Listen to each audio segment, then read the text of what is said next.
Nandito po tayo ngayon para paggawa ng video para sa ating tips diskarte para tayo po ay magkaroon ng kaalaman tungkol sa Facebook. Dahil po sa nakalagay sa profile ko at page ko ay ang aking topic ay patungkol sa pagbibigay ng dawat at diskarte, tips, tutorial at travelings, lifestyle at broadcasting.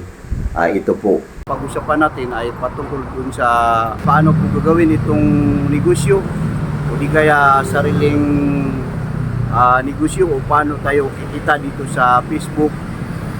Ang iba naman ay hindi niya kailangan ng sahod kita kasi ang paggamit ng Facebook na pang araw-araw ay okay na po yun, maganda po yun sa kanya, sa atin dahil nagagamit natin, magandang pakiramdam natin, masaya na po tayo sa paggamit ng Facebook. Yung iba naman ginagamit sa dawat, yung iba naman nagdadawat tapos mayroon siyang sariling negosyo, nagkakaroon siya ng sahod. Yung iba naman ay nagpupukus para gamitin itong FB o di kaya sa extra income, dagdag hanap buhay. Kasi po ang negosyo ay lahat, alam natin po itong negosyo, lalo na tayong mga negosyante. Para malaman natin, mahikayat tayo paano natin gamitin itong Facebook habang tayo ay naglilibang sa Facebook ay magkakaroon tayo ng sariling negosyo sa Facebook. Itong negosyo sa Facebook ay napakalaki po ito. Dahil malaki po ang sahuran dito, malaki po ang mga benepisyo na nakukuha dito, lalo na po ang may-ari na si Meta. Facebook ay ginagamit po sa negosyo. Tulad ng mga kumpanya sa buong mundo ay ginagamit itong Facebook para sa negosyo. Kaya medyo kumunti na po ang mga pelikula tulad ng movies, Hollywood movies o di kaya ang mga Pilipino pelikula. Wala na po yun.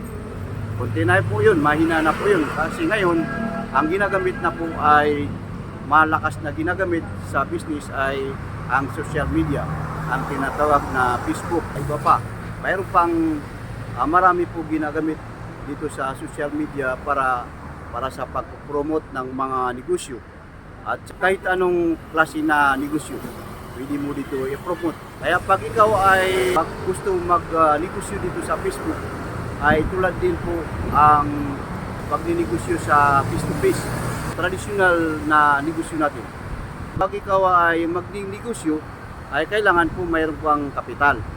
Pagkatapos ng kapital, trabahuin mo ito sa pamamagitan ng paghahanap ng pusto, pagkuha ng magandang pwesto, kung saan mo i-display yung mga stock mo, magkakaroon ka ng mga sales lady. At nagagawin mo para lang makakuha ka ng customer, makabinta ka. Mabinta mo yung produkto mo. Ganyan po ang pagbibusiness na traditional na business natin.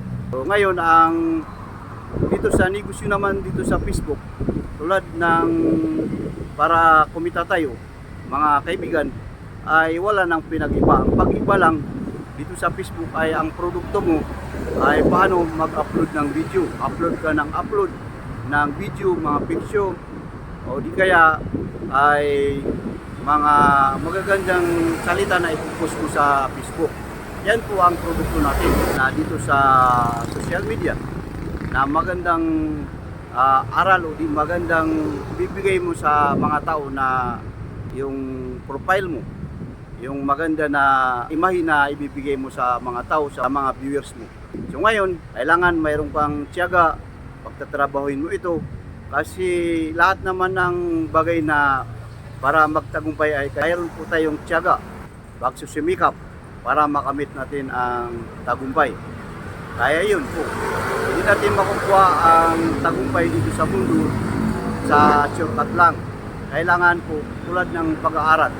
Pag ikaw ay nag-aaral ng kolehiyo, kailangan po ay mag-aaral ka ng 4 na taon, hindi kaya 2 taon. kailangan mo talaga pagtrabahuin yan. Pag sumikapan mo, hindi ka tatagumpay pag hindi ka makatapos, pag hindi mo yan trabahuin. Hindi mo yan makukuha sa magic lang. Tulad din dito sa negosyo sa Facebook, kailangan mo talaga trabahuin. Marami kang gagawin na magsusumikap, mag-start ka, magsisimula ka sa wala, tapos tuloy-tuloy, dahan-dahan mo lang gawin ito hanggang magtagumpay ka sa dumating ka sa tuktok ng tagumpay.